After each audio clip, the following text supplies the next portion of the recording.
Assalamualaikum warahmatullahi wabarakatuh. Kali ini kita akan belajar tentang perkembangan teknologi, terutama belajar tentang perkembangan teknologi pangan. Pangan artinya makanan. Setiap manusia pasti membutuhkan makanan untuk dapat bertahan hidup. Sumber pangan atau makanan ini bisa berasal dari pertanian, yaitu ada kacang kedelai, kelapa, jagung, singkong, dan lainnya. Bisa juga berasal dari peternakan, yaitu berupa telur, daging, susu, ayam, dan lain sebagainya. Sekarang kita belajar tentang teknologi pangan. Teknologi pangan adalah penggunaan ilmu pengetahuan untuk mengolah makanan sehingga dapat menghasilkan makanan yang baru dan juga lebih tahan lama serta tidak mudah membusuk.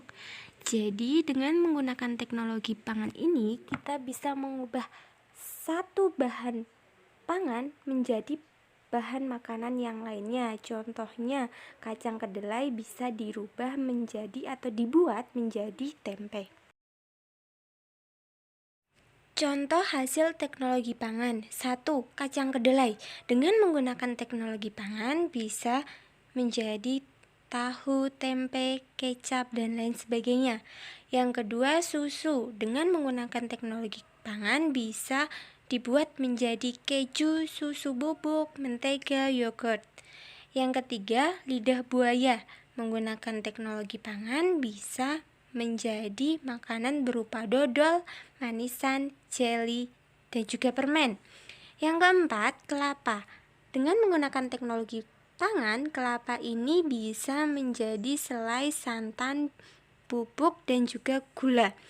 Nah, dengan menggunakan teknologi pangan ini, maka makanan menjadi lebih tahan lama dan juga menghasilkan jenis makanan yang baru sehingga membuat manusia mendapatkan jenis makanan yang lebih bervariasi. Manfaat teknologi pangan. Jadi dengan menggunakan teknologi pangan ini kita bisa mendapatkan beberapa manfaat. Yang pertama, menghasilkan makanan baru. Jadi mendapatkan makanan baru yang lebih bervariasi jenisnya. Yang kedua, membuat makanan menjadi lebih tahan lama atau awet. Dan yang ketiga, membuat makanan itu selalu tersedia. Teknik pengolahan teknologi pangan ini ada 3.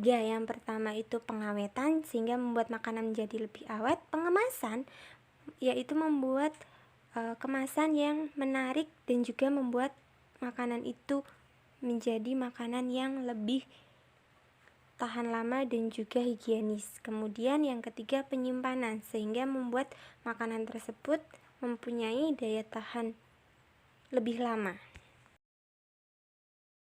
Yang selanjutnya kita masuk ke pokok bahasan yang paling utama dari mata pelajaran bahasa Indonesia, yaitu tentang kalimat utama.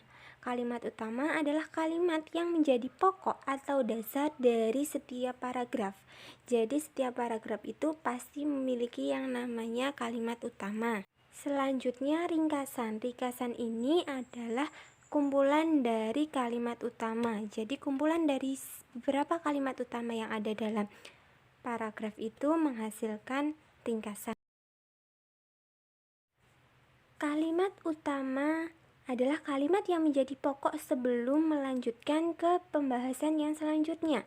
Kalimat utama ini bisa ada di awal paragraf, tengah, ataupun akhir.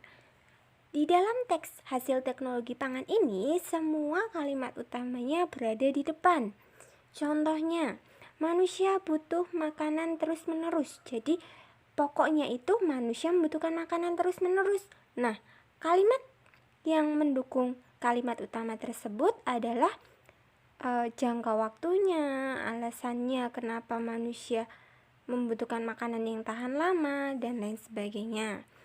Paragraf yang kedua, kalimat utamanya adalah agar makanan selalu tersedia, manusia menggunakan teknologi pangan. Itu kalimat dasarnya, kalimat utamanya. Sebelum membahas tentang misalnya contoh dari teknologi pangan itu hasilnya apa, seperti itu. Jadi, kalimat utama adalah yang menjadi dasar, menjadi pokoknya dari setiap paragraf sebelum melanjutkan atau menambahkan pemaparan yang lainnya. Demikian tadi penjelasan tentang teknologi pangan, hasil teknologi pangan, dan juga kalimat utama dalam sebuah paragraf. Terima kasih. Wassalamualaikum warahmatullahi wabarakatuh.